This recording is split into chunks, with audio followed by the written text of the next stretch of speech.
Olá, boa tarde a todos, né? Agora já estamos no período da tarde.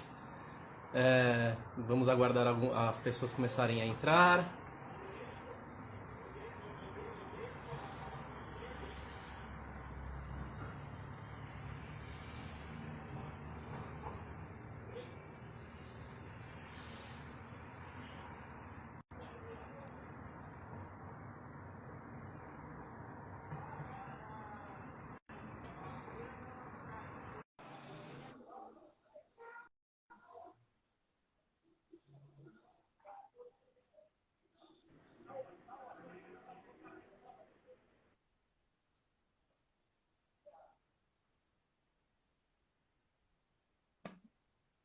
Eu já, eu já entrei também na na live.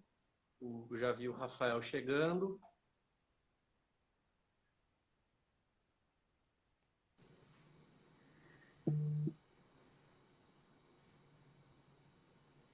Olá, Bruno. Oi, Rafael, boa tarde.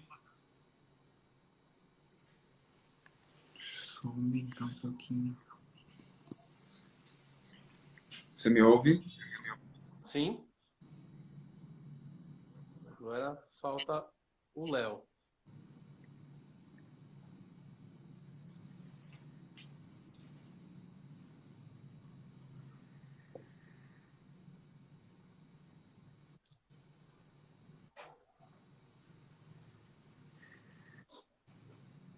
Enquanto o Léo não entra, estamos iniciando agora. Ah, o Léo chegou.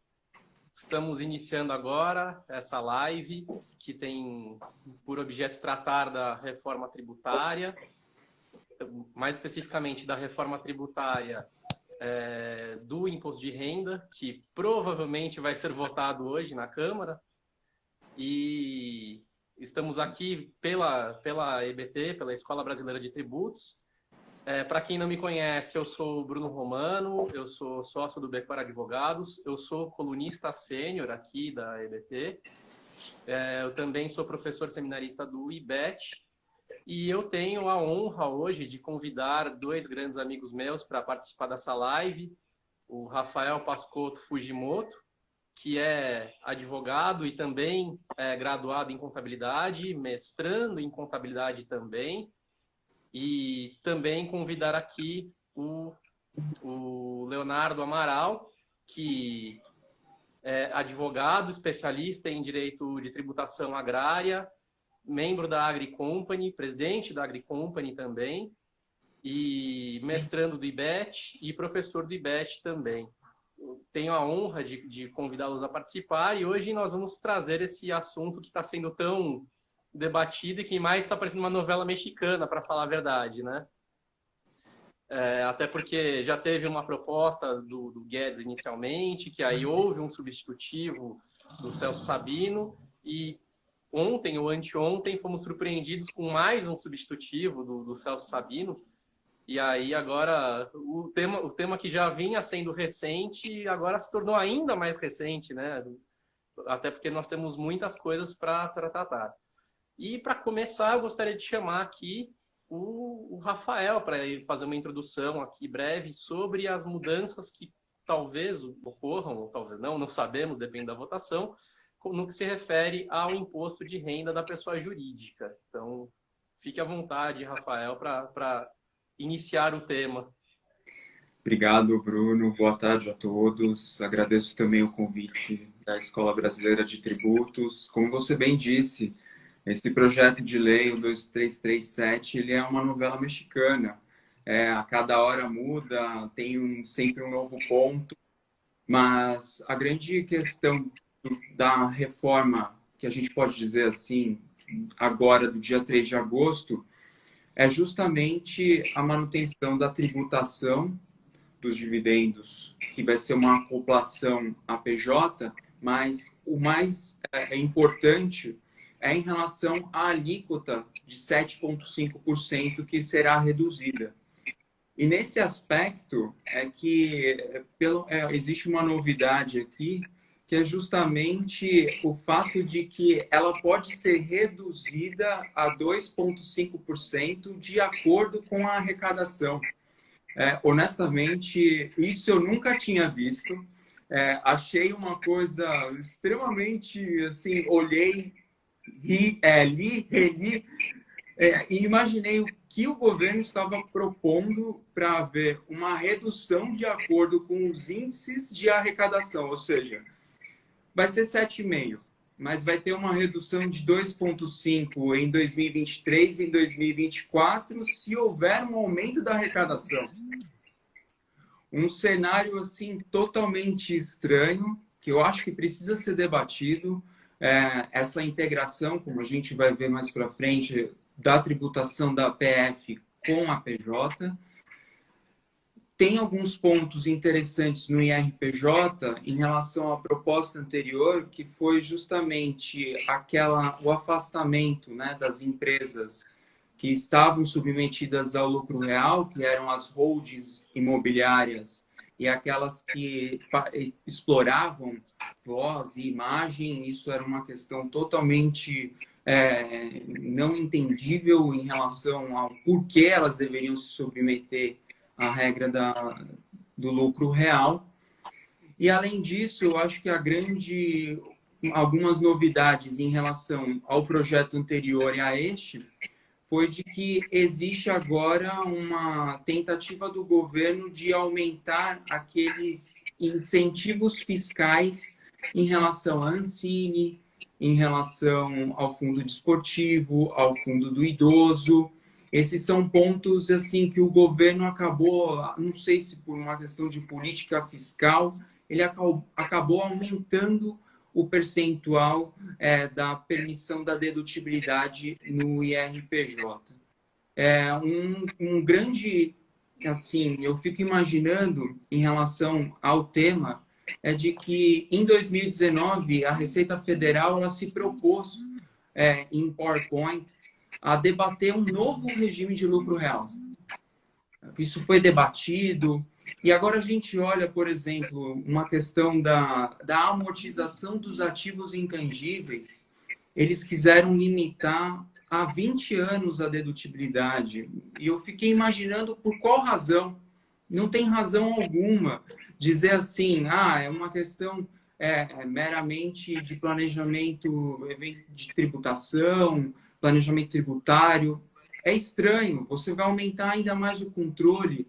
Eu fico imaginando onde está esse PowerPoint da Receita Federal nos escaninhos para ser debatido. Ela foi totalmente esquecida. Essa questão do imposto de renda da pessoa jurídica, por mais que exista hoje uma uniformização das bases do IRPJ e da CSLL, na questão da dedutibilidade dos royalties, na permissão das despesas de propaganda e marketing, isso é totalmente louvável. Mas o ponto principal é justamente, vai reduzir o IRPJ? Vai. Mas a que preço? A que título? Eles fizeram várias mudanças, por exemplo, em comparação ao projeto anterior a essa, assim, excluíram a tributação dos lucros da variação cambial, aquelas questões de diferimento, mas você percebe que a gente não tem uma consistência a cada projeto, não existe de fato uma leitura de que a sociedade civil discuta efetivamente o que são essas reduções da alíquota do imposto de renda. Tem mais algumas considerações, mas deixo para vocês também comentarem. A gente abriu o diálogo aqui. Se alguém trouxer um novo tema, fico à disposição. De fato, essa questão do imposto de renda da pessoa jurídica não tem justificativa alguma, né?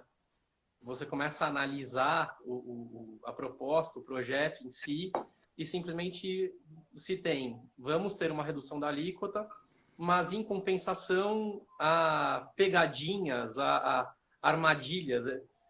Eu sei que a analogia é um tanto quanto curiosa e engraçada, mas parece que você está jogando Mario Kart. De repente vem uma banana e você escorrega, te acertam com um casco. Não faz muito sentido. Mas você olha e fala, nossa, bacana. tá vindo uma redução boa de tributos, vai sobrar mais dinheiro em tese, vai sobrar mais dinheiro em caixa das pessoas jurídicas, e aí, de repente, você vê essas armadilhas que começam a surgir. Surgiu aquela ideia de não haver mais a exclusão da JCP, do pagamento em ações. Aí você começa a olhar e fala, pera, há uma redução de alíquota, mas pode ser que tenha um aumento de base de cálculo por outro lado. Surgem essas pegadinhas, fora as questões de apuração também, que na proposta inicial surgiu a ideia de limitar ainda mais quais empresas podem optar pelo lucro presumido. Isso foi saindo aos poucos conforme tivemos os substitutivos. Então, ainda há uma situação nebulosa. Estamos analisando, na verdade, um verdadeiro Frankenstein, mas até porque tem esses puxadinhos, né, da novela mexicana que vão surgindo, mas, de fato, é uma situação estranha, como bem disse o Rafael, porque, de fato, você não sabe exatamente para onde isso vai levar. Você não tem certeza. Assim, o projeto de lei já começa na insegurança jurídica, a verdade é essa. Verdade. Mas aí eu queria saber também o que o Léo acha com relação ao imposto de renda da pessoa jurídica. Bom, Bruno e Rafael, primeiro é um prazer estar aqui com vocês, tá? Agradeço a oportunidade e acho que esse bate-papo aqui, essa informação que a gente leva para a sociedade é muito importante, né? Hoje, assim, como eu tenho uma atuação bastante intensa no agronegócio, eu vou utilizar o meu espaço aqui para poder apontar algumas coisas que vão impactar diretamente a cadeia produtiva, né? E é um segmento no Brasil muito importante que vem aí liderando, né? Vamos falar assim, a direção da economia nacional. Mas eu quero primeiro começar fazendo críticas realmente à atuação do governo, né? Vocês utilizaram adjetivos aí para o projeto, um Frankenstein, puxadinho. A verdade é essa. A gente vê um completo despreparo, né, da equipe econômica em jogar um projeto de lei para o Congresso Nacional na confiança, né, do capital político, do governo, em simplesmente aprovar a toque de caixa. E aqui eu faço uma crítica, né, a aprovação de um requerimento para se votar com urgência. Mas, meus amigos, a gente está tratando aqui de tanta coisa polêmica, não há entendimento. Então, para que essa ação precipitada do governo? É preciso debater, é preciso chamar a sociedade, pessoas que entendam do assunto, para poder amadurecer as ideias. O Brasil precisa de interromper essa forma de lidar com essas questões amadoras, simplesmente pensando no momento agora em aumentar a arrecadação, sabe-se lá por quê, o que tem por trás disso, né?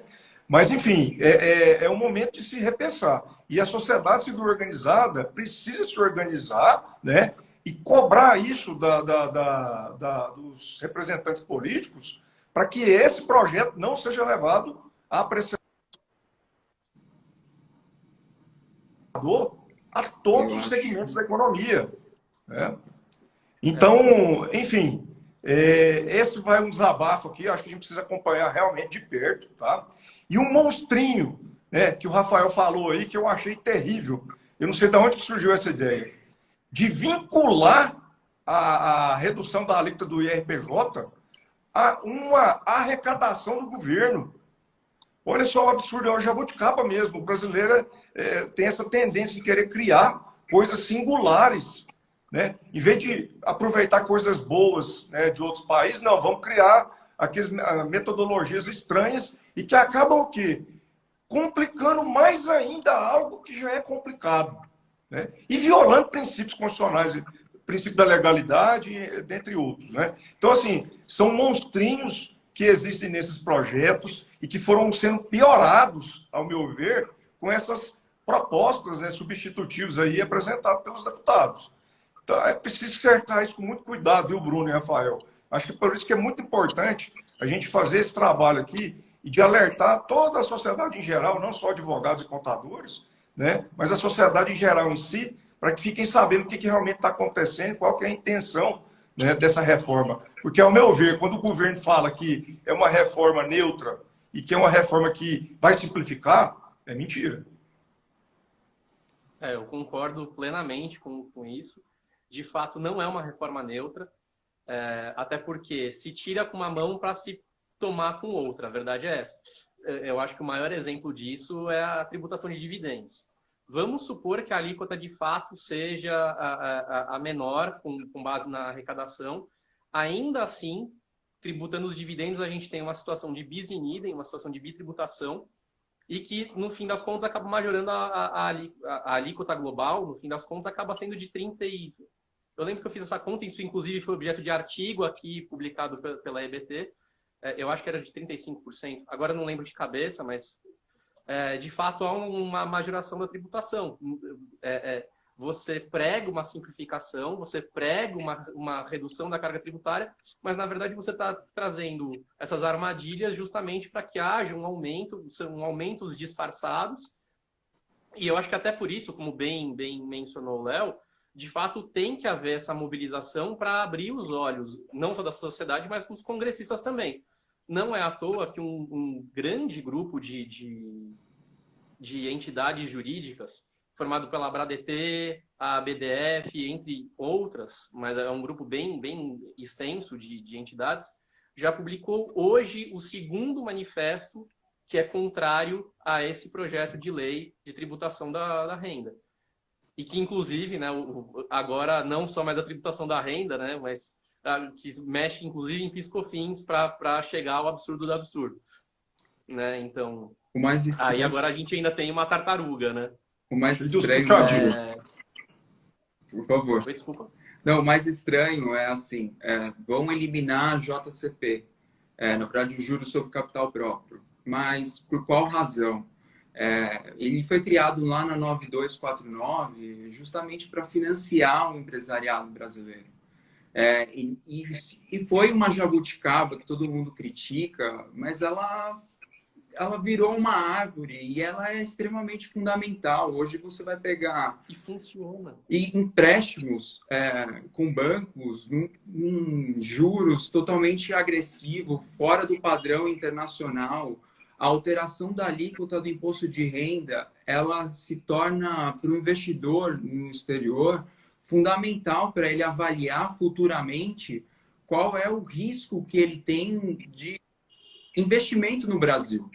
E a gente fica criando um cenário cada vez mais tortuoso em relação a... Bom, o projeto de lei em julho era de uma forma, passou para agosto de outro, e agora a gente está vendo um outro cenário.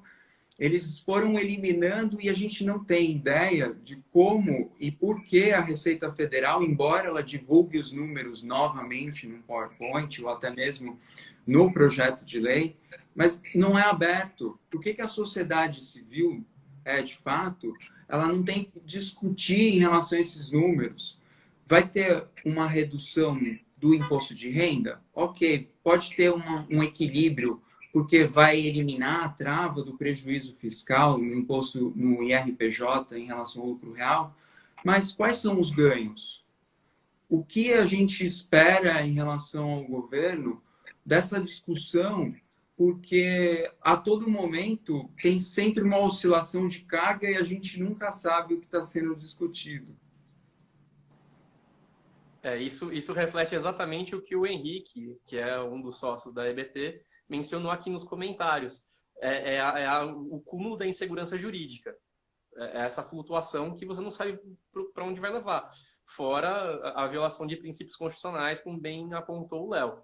E a gente acaba ficando numa situação absurda. Porque o que mais deveria ser focado, que é a ideia inicial, pelo que disse, né, o ministro Paulo Guedes, dessa reforma da tributação da renda, é fazer que, de fato, quem tem maior possibilidade, maior capital para pagar imposto, ele seja mais atingido e você exonere quem tem essa menor capacidade contributiva para isso.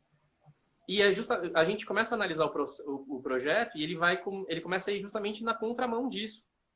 Ele começa a desincentivar investimentos, ele começa a atingir quem não tem necessariamente capacidade tributária para arcar com tributo, fora as questões de imposto de renda da pessoa física, que eu acho que já deve ser muito criticado, porque afinal de contas nós estamos sem atualização das bases desde 2015, das faixas, e agora houve uma atualização tacanha, muito pequeno, perto do que deveria ter.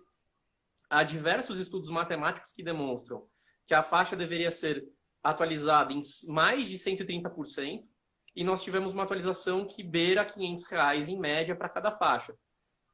Aí a gente começa a notar que, de fato, o nosso imposto de renda ele continua tributando o patrimônio da pessoa física e ele cria cada vez mais complexidades para a pessoa jurídica. E a gente não atinge a finalidade da proposta que era, ou pelo menos que foi dito ser, no começo, quando começou a se discutir isso. E a toda hora, a todo momento que nós temos um substitutivo, esse substitutivo piora ainda mais o quadro e se afasta cada vez mais da ideia inicial. Então, a gente começa a chegar numa situação que, de fato, a discussão ela começa a se tornar, de fato, o cachorro correndo atrás do próprio rabo. Porque ela não chega a lugar nenhum. Ela só piora e o cachorro fica tonto no meio do caminho e vai cair tonto no chão. Nós não temos uma saída mais para isso.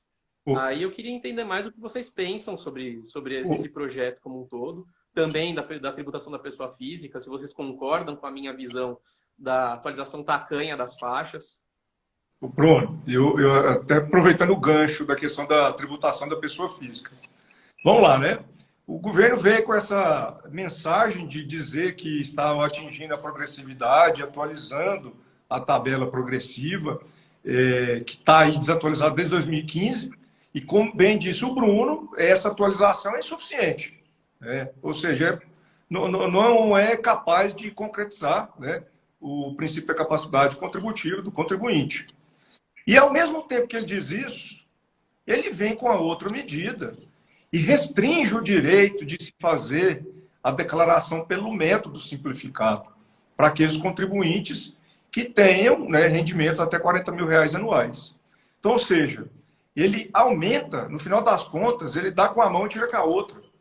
E ele aumenta a carga tributária justamente para a classe mais baixa, vamos falar assim, que não tem muita dedutibilidade, não tem muita despesa, não tem plano de saúde, não tem escola privada, ele acaba atingindo, né, aquele contribuinte que usa o sistema público, a escola pública. Então, ele está aumentando justamente a carga tributária de quem ganha menos, né, de quem mais precisa. E esse, para mim, é um erro que precisa ser corrigido. Né? E aproveitando aqui o aspecto do impacto no agronegócio, recentemente também várias entidades representativas desse segmento emitiram uma carta contra essa proposta.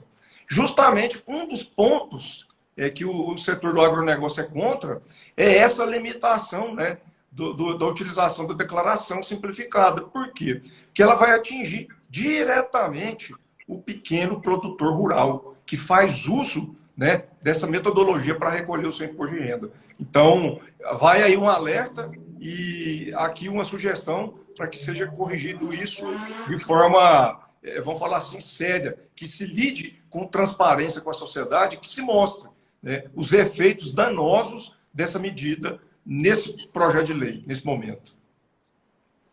Só uma observação antes de passar a palavra para o Rafa.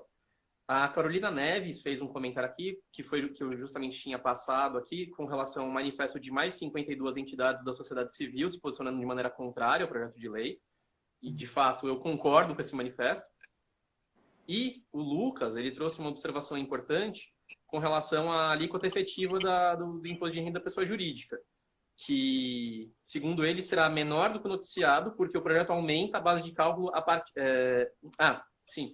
De fato, a redução, ela não é, pelo que ele disse, a redução do imposto de renda da pessoa jurídica não é tão reduzido assim como anuncia a proposta, justamente pela majoração da base de cálculo, por conta da não possibilidade de exclusão da JCP, como o Rafael noticiou, e pagamento em ações e outras jabuticabas por aí. E aí, não bastasse isso, de fato, isso cria essas tartarugas, né, no projeto de lei e impacta não só a pessoa jurídica como a pessoa física.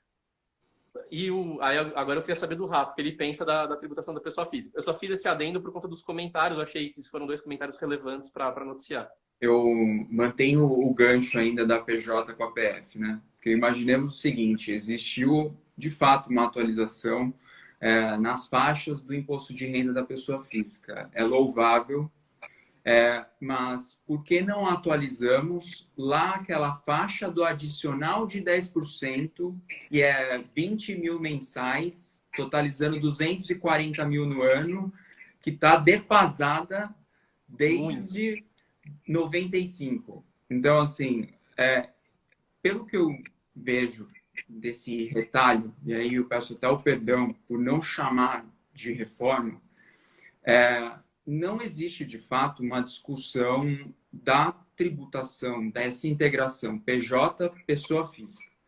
Na minha opinião, o IBS, seja de qualquer forma, ele ainda está lá aguardando uma resolução. Como é que a gente vai resolver a carga tributária de uma pessoa física se eu não sei quanto vai ser a carga tributária no consumo? Não existe esse pensamento integrativo no Brasil. Ou seja, parece que são 2 coisas distintas.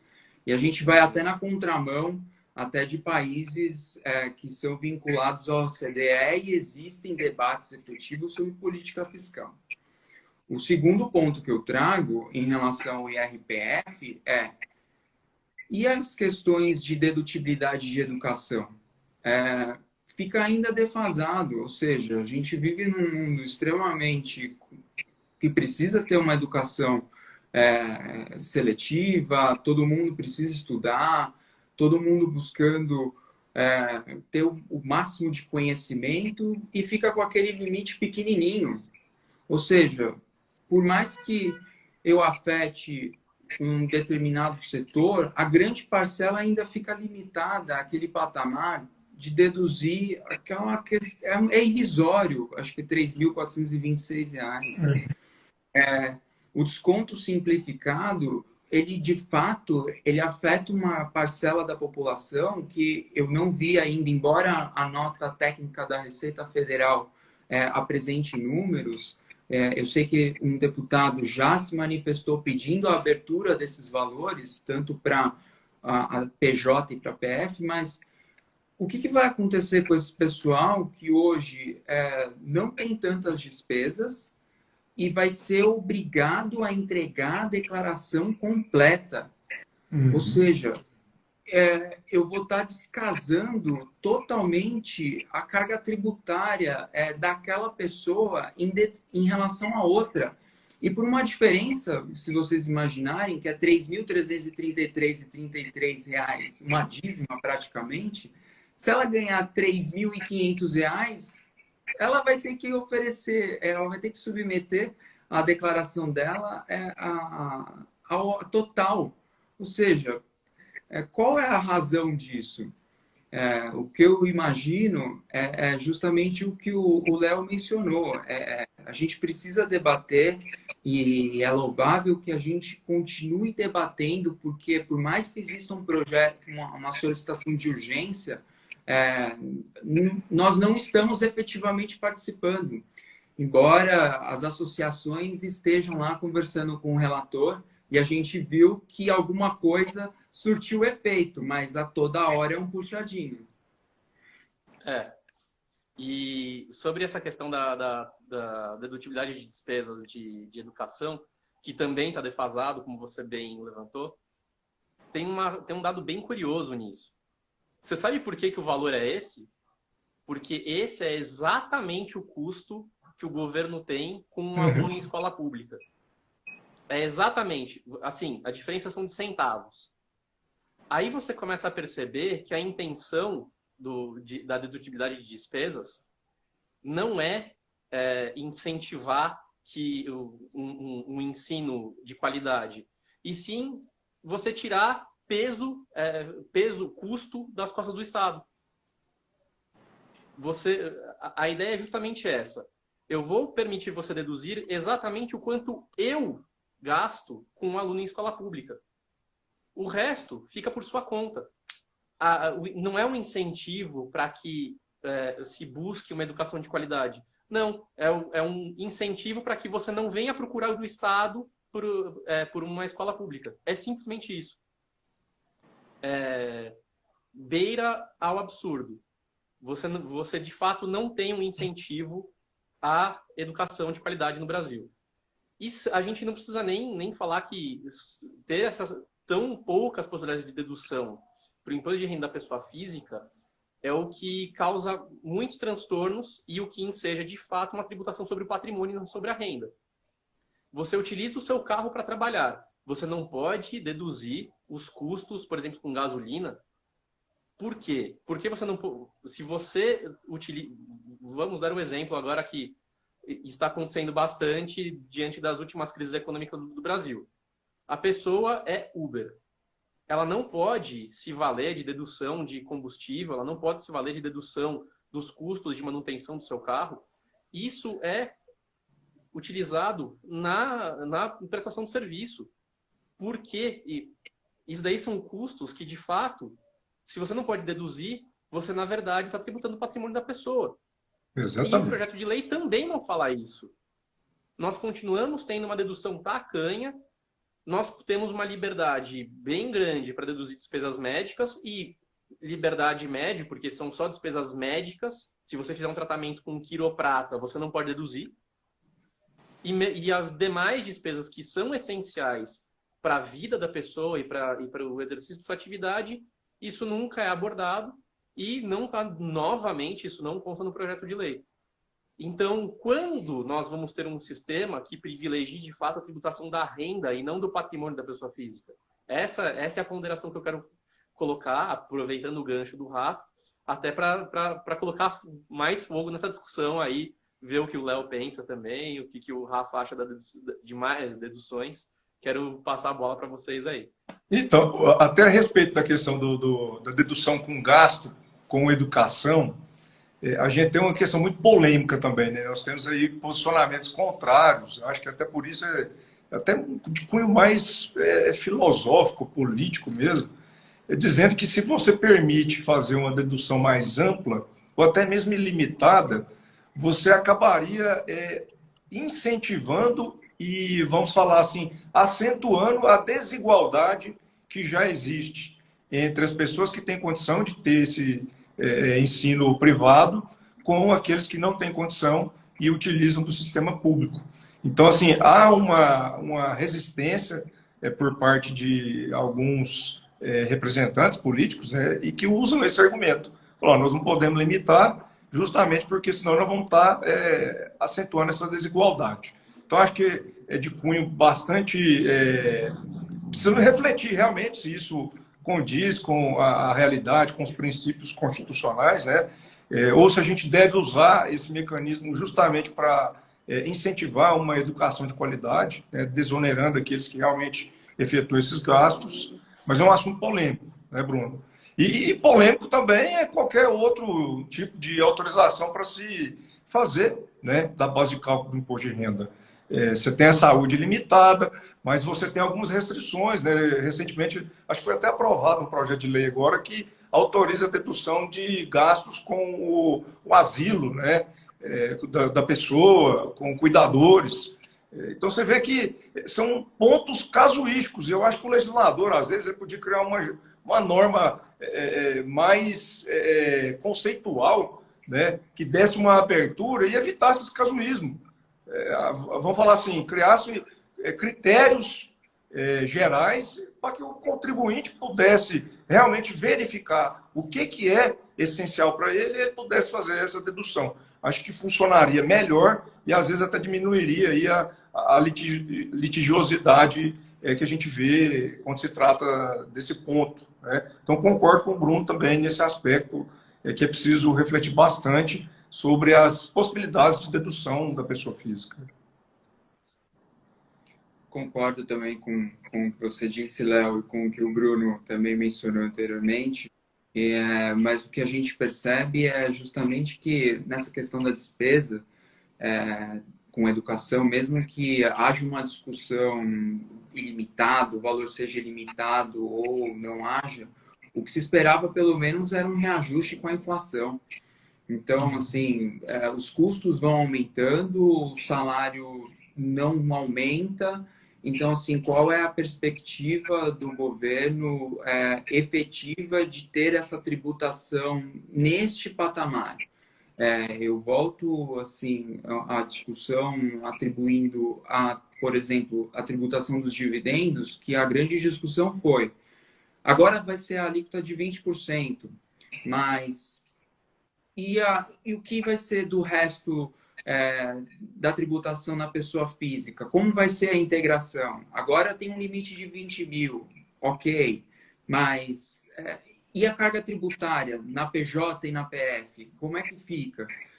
Não tem esse debate amplo de, olha, voltemos a debater o imposto de renda, talvez como fizemos lá em 95, com a 9249 ou com a 9430, mas a cada momento você percebe que o legislador quer incluir algo para arrecadar mais. Assim, o primeiro momento que eu achei estranho, e aí eu volto um pouquinho para o IRPJ e achei, e até teve fiquei imaginando, era, poxa, vão acabar com o PAT, o Programa de Alimentação ao Trabalhador.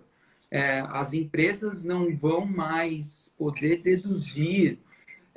Mas quem vai sofrer com tudo isso é a pessoa física. Esses custos, assim, eles vão ser repassados de uma forma ou de outra. Toda vez que o governo ele tira a dedutibilidade de alguma coisa, ele acaba repassando. Concordo contigo, Léo, em relação aos benefícios fiscais, que eles tiveram um aumento, eles são válidos, mas desde que a gente analise numa questão um pouco mais global, um pouco mais aprofundada, de entender melhor como vai ser o nosso sistema. Pelo que eu vi e o que a gente tem discutido semana a semana, é uma novidade atrás da outra. Não tenho, assim, nenhuma dúvida, assim, de que semana que vem a gente tenha que refazer uma nova live para discutir novos pontos, porque ninguém pensou. Ô, Eu Rafa, concordo plenamente com sua ponderação. E eu queria, na verdade, só puxar dois ganchos bem rápidos pelo que você falou, com relação ao primeiro ponto, com relação a os custos aumentam, e de fato aumentam. Nós temos uma inflação que está aí, que ela não é nem um pouco razoável comparado com outros países do mundo.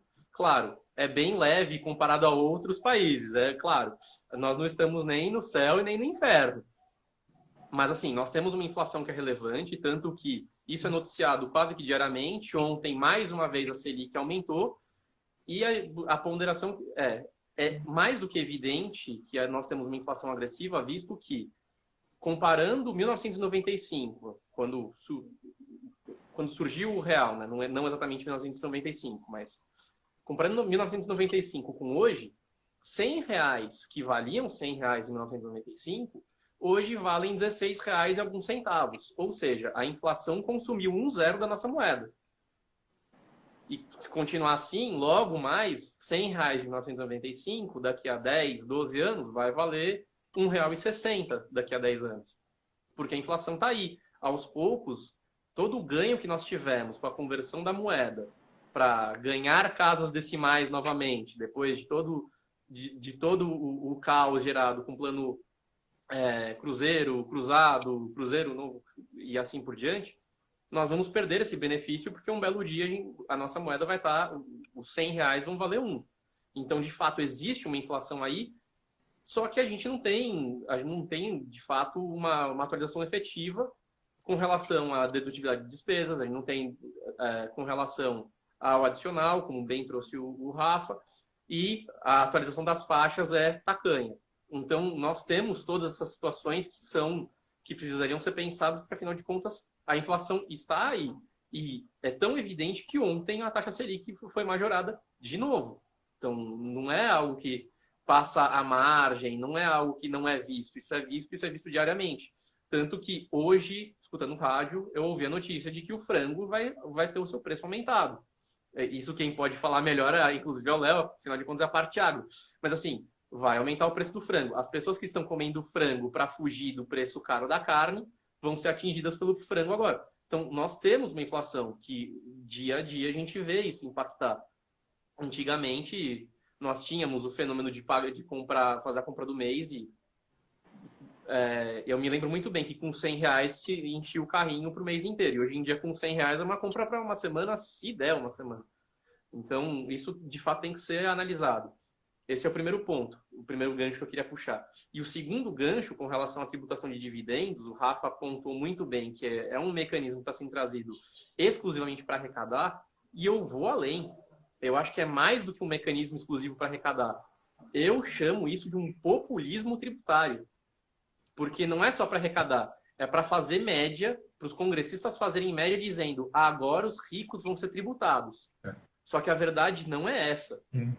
Os congressistas estão utilizando uma bala de canhão para matar um mosquito. Eles estão mirando na família Setúbal e vão atingir grande parte do empresariado. E vale lembrar que 90% do empresariado brasileiro é micro e pequena empresa. Por mais que exista essa possibilidade de isenção para empresas do Simples, ainda assim continua sendo uma bala de canhão para matar um mosquito. Eram só esses dois ganchos que eu queria puxar na fala do Rafa. Agora, desculpa, até te cortei, Léo. Agora só... Não, foi muito bom até eu aguardar isso, a sua manifestação. Eu queria abordar justamente esse tema. Um discurso populista, né? Querer dizer que tributar dividendo é tributar o rico. Não faz parte da nossa realidade. A maioria das empresas no Brasil, como o Bruno disse, são micro e pequenas empresas, são empresas familiares. Inclusive, são empresas que o próprio sócio põe a mão na massa e vai trabalhar. Então, veja bem, quando você diz que uma alíquota, você tributa na pessoa jurídica, com a carga hoje que a gente vai falar só de IRPJ e contribuição social sobre o lucro líquido, dá lá 34%.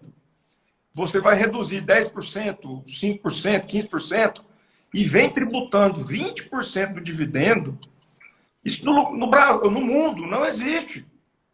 Porque também nós temos que levar em consideração outros tributos que não existem lá em outros países. Nós temos PIS, COFINS, que onera ainda, né, a carga tributária. Então são coisas incomparáveis. É querer iludir a população quando o governo diz, tá? Falar, olha, o Brasil é o único que não tributa dividendo. Mentira! Não tributamos por quê?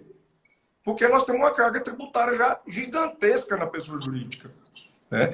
E é preciso trazer para a realidade, explicar para a população que a grande maioria das empresas são formadas pelos sócios ali que estão trabalhando. Né? Então ele vai ter a tributação na pessoa jurídica e depois ele ainda vai ser tributado como pessoa física. Isso é um desestímulo total, né, ao empreendedorismo, à profissionalização. Traga aqui como exemplo o que está acontecendo na realidade do agro. Né? A realidade é assim, ó, o pai comprava uma fazenda há 15, 20 anos atrás e os filhos foram crescendo, o negócio foi crescendo. Trabalhar em conjunto entre essas pessoas físicas fica complicado do ponto de vista de gestão.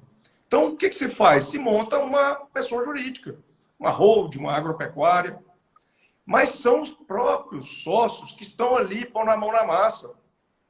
Imagine, então, tributar na pessoa jurídica e depois tributar na pessoa física. O que vai acontecer? Vai induzir, né, esse segmento a permanecer atuando na pessoa física, correndo o risco de ser autuado pela Receita Federal por misturar dinheiro ali, às vezes, entre os familiares, o grupo familiar. Então, veja bem, como o Rafa disse, não estão lidando isso com a seriedade que o tema merece. Estão brincando, né? E a gente tem que cobrar realmente postura, né? Isso aqui não é para amadores. É preciso o político falar sério, com transparência e sinceridade para a população. Não sei se o Rafa vai concordar comigo. Concordo, e eu só tenho assim um ponto dentro dessa tributação de dividendos, é o seguinte: se a pessoa jurídica ela não tiver escrituração comercial apta, vai haver uma tributação de pagamento a beneficiário não identificado, que hoje a alíquota é de 35% e eles querem reduzir a 30%. Mas como assim? Eu sei para quem eu estou pagando, mas que regra é essa? Que tipo de tributação é essa que eu sei quem é o beneficiário? Além disso, tem uma tributação automática no exterior. Honestamente, a gente não consegue entender aonde eles querem chegar. O ponto e o mais interessante desse projeto de lei é a inclusão agora deles quererem tributar. Se você declarar bens no exterior, ativos, que estejam na sua declaração no ano calendário, você vai poder tributar 6%. Ou até mesmo aquela questão do valor do ganho imobiliário nas atualizações que você pode fazer no primeiro trimestre ou até 29 de abril do ano que vem a 5%. Que tipo de arrecadação antecipada é essa? Então, não faz o menor sentido, né, ter essas questões. É renda, né? Exato. Fica totalmente estranho, porque aparece uma coisa atrás da outra sem a gente entender. Essa dos 6% que você tem um bem lá fora, no exterior, você vai poder trazer para o Brasil a 6%. Eu fiquei imaginando, será que a gente está num novo RECT, numa nova repatriação? Repatriação eterna, né? Você pode fazer a qualquer tempo. Exato. Sim. A que preço a gente está fazendo isso, né? Não, isso é... Assim, de fato, essa proposta tem bizarrices a mil, né? O que mais me surpreende nisso tudo, por um ponto do que o Léo trouxe, é o seguinte. E o Léo trouxe, e eu tive a felicidade de assistir uma live do Henrique, que é sócio da EBT ontem, inclusive, eu quero fazer essa menção. Foi uma live, inclusive, muito boa. Depois, quem quiser pode conversar com ele, que eu acho que ele pode divulgar de alguma maneira. A maior conclusão que se tem não importa por qual seja o meio da tributação que o governo visa atingir. Sempre isso vai acabar atingindo a população. Uhum. Porque a verdade é uma só. A pessoa jurídica, por mais que ela seja tributada, ela acaba repassando nos seus preços. Afinal de contas, ela precifica, ela sabe o serviço que ela presta, ou a mercadoria que ela vende, ela sabe o quanto ela sabe que simplesmente ela não repassar isso de alguma maneira, se ela não fizer um gross-up, ela vai acabar tendo prejuízo. Até porque ela tem que precificar não só os tributos que incidem na operação, inclusive o imposto de renda, como também folha salarial, como custos de aquisição de mercadoria, de insumo, ou então material para prestação de serviço. Querendo ou não, ela sabe disso. Isso acaba sendo repassado. Com a majoração da carga tributária global, isso vai ser repassado também para a pessoa física adquirente, para o consumidor, para o tomador do serviço. E o que isso vai gerar? Vamos lembrar, se aumentam os preços, ainda que seja algo pouco significativo para o bem pequeno, se você for no mercado, você não vai notar isso logo de cara, né? A diferença é pouca. Mas a verdade é que vai haver um aumento de preços.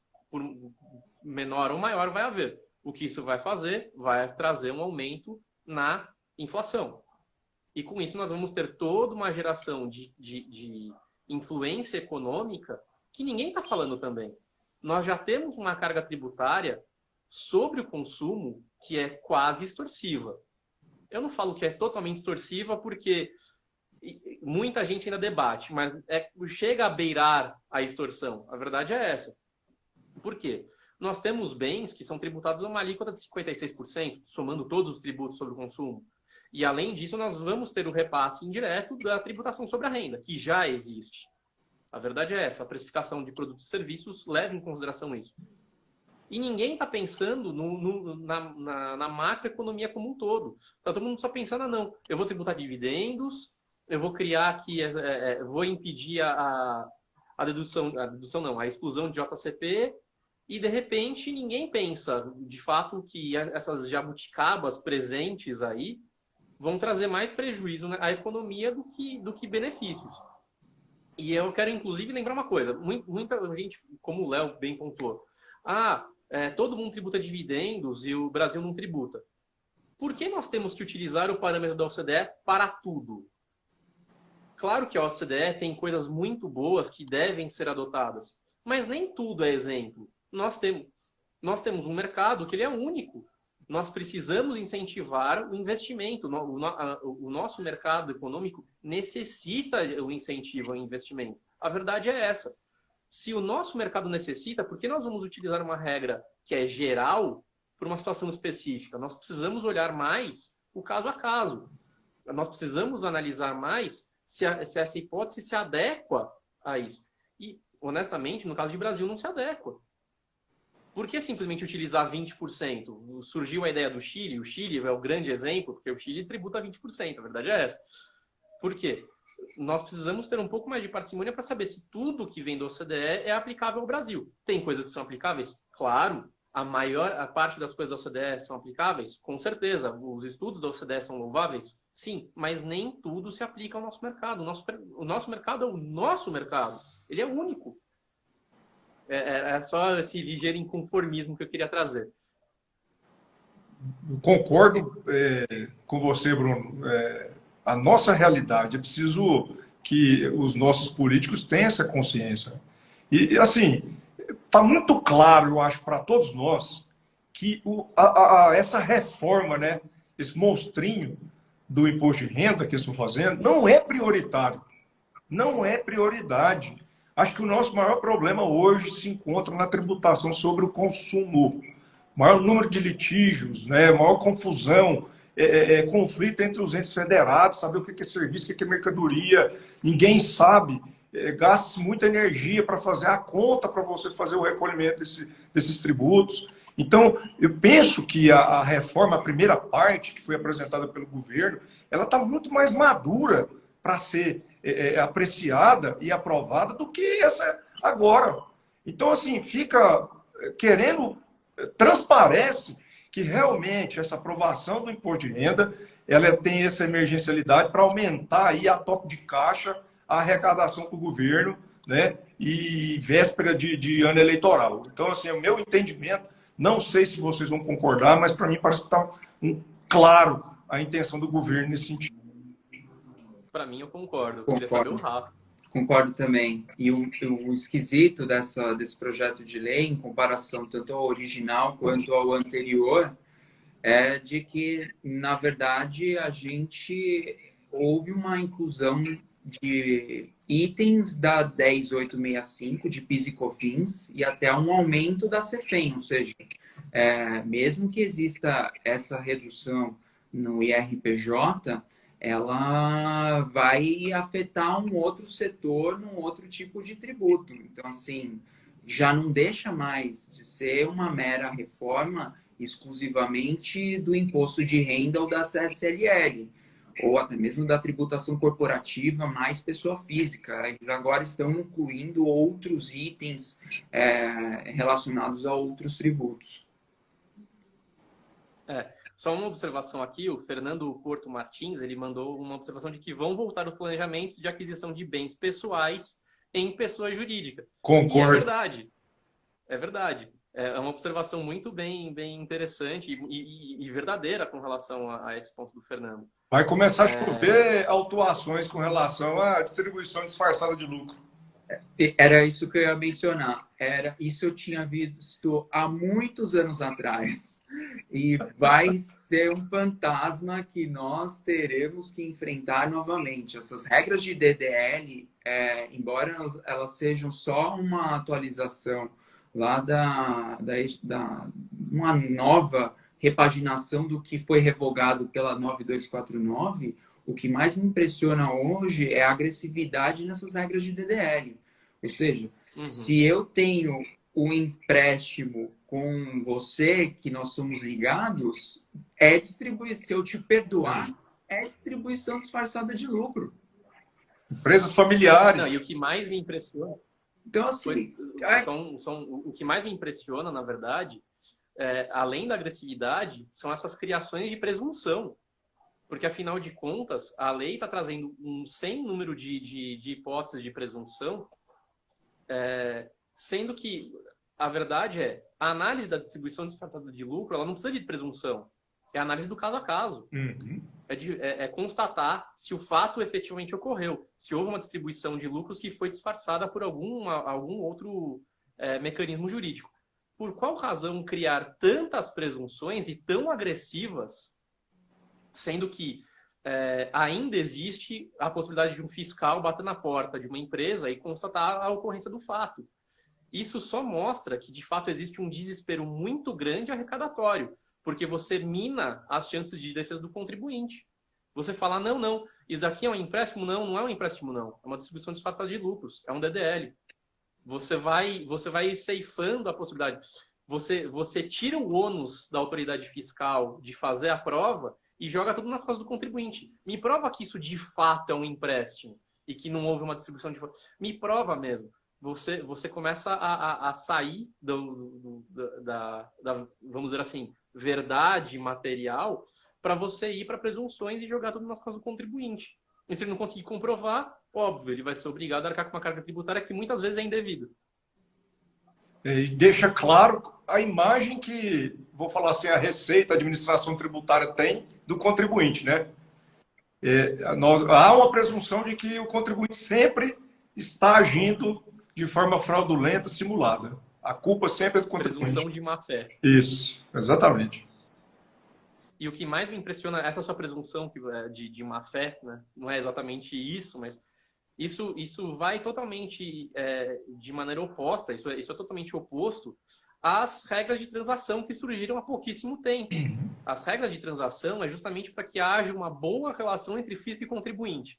E aí vem um projeto de reforma do imposto de renda que traz justamente o oposto dessa relação. Você entende que o empresariado é malvadão e que quer sonegar imposto a qualquer custo. O que não ocorre, não é verdade. Tanto que 90% do mercado brasileiro é composto por empresas de micro e pequenas empresas. Ou seja, todo mundo é sonegador, vai faltar cadeia. Não faz sentido, né, Bruno?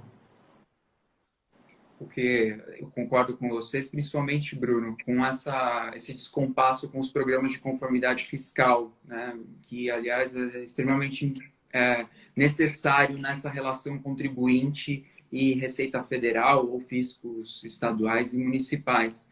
E essa intenção do legislador, né, de querer tributar sem mostrar os números me impressiona muito. O que eu sinto assim é que eles quiseram trazer para a legislação algo que estava sendo discutido no CARF, principalmente nessas questões de empréstimo entre empresas ligadas, deixar lá na norma, como fizeram na 12973, mas ao contrário da 12973, que foi a grande reforma do lucro real, a gente não tem visto uma grande discussão entre nós, não como advogados ou contadores, mas como sociedade civil.